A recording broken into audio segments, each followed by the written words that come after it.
The first one, how do you end up choosing an avatar? Typically, that process is done for you because you just don't have enough information to choose very wisely. Out of the, what do we have, 7.5 billion of us? I don't know how many babies are born every minute or hour, probably a whole lot of them. So how would you know what would be a good place to go? For the most part, people don't, so they let the system make the choice. But they always have the final choice. And they can give the system kind of their requirements, if they will, or what they want, or why they want it. And they can get suggestions from the system of what might be helpful for them. So they talk with the system and get an idea. Well, let me back up a little bit.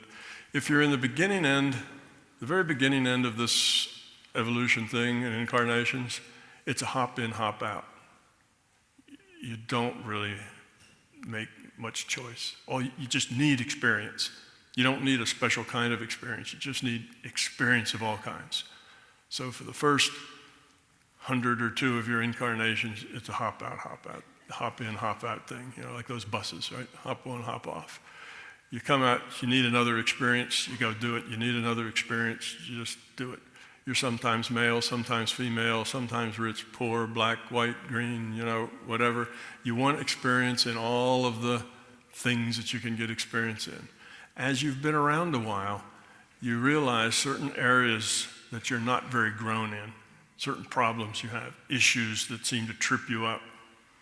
And then you might want to say, I need an incarnation that helps me work on this issue. Or the last 5 times, I've really bombed on this issue.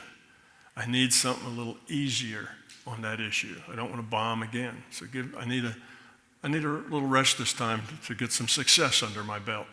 Well, then that's maybe a good idea too. So there are things, and then as you get more and more experience, you get specific things you want to do. I want to have an incarnation, and I want to have it with these other 4 entities. Or I want to work on very specific things in a specific way. Because now you've been around so many times that you're starting to understand the game better, and you have more reason to make choices. But once you decide what it is you want to do, the system will find something that tries to meet your requirements. And I say tries because, stuff happens. There's a lot of randomness in this system. So you get a thing that looks like it'll suit you. It may really suit you better than anybody thought, or it may not suit you at all because stuff changes. You're affected by everybody else that interacts with you and interacts with the people you interact with and interacts with the people that the people interact with, and so on. All of that ends up affecting you too, and there's no way to compute that very accurately. So the extreme end of this, you come here with a mission. Now you've been around lots and lots and lots of times, and you know exactly what you're doing, and you're probably more in a teacher role than you are in a student role, and you have certain things that you're supposed to do. In certain ways you're supposed to do them. And now you've got a lot of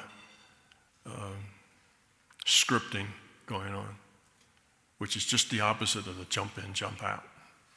No scripts whatsoever.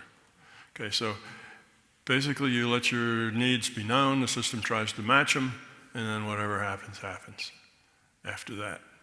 You do end up doing better if you have diversity. If you always would incarnate in the same kind of role, well, you're just limiting your decision space. Your decision space is a space that represents all the choices that you have. So if you always are, a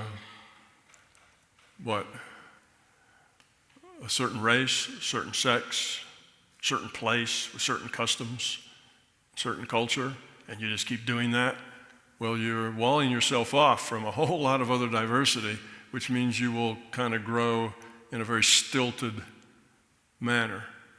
So you don't want to do that, and the system knows that. They can tell that you could use some variety this way and that way to help you understand bigger pictures. So all that gets worked into the process. When the system comes back, we think we have something for you, and here it is that okay? You always can say no. You're never forced. Your free will is never abrogated in any way. You always have the choice. So then you go. Okay, so that's how the selection's made. Mostly made for you, because the system has the big view of what's going on and what's available. And actually the system has probably a better idea of what you need than you do.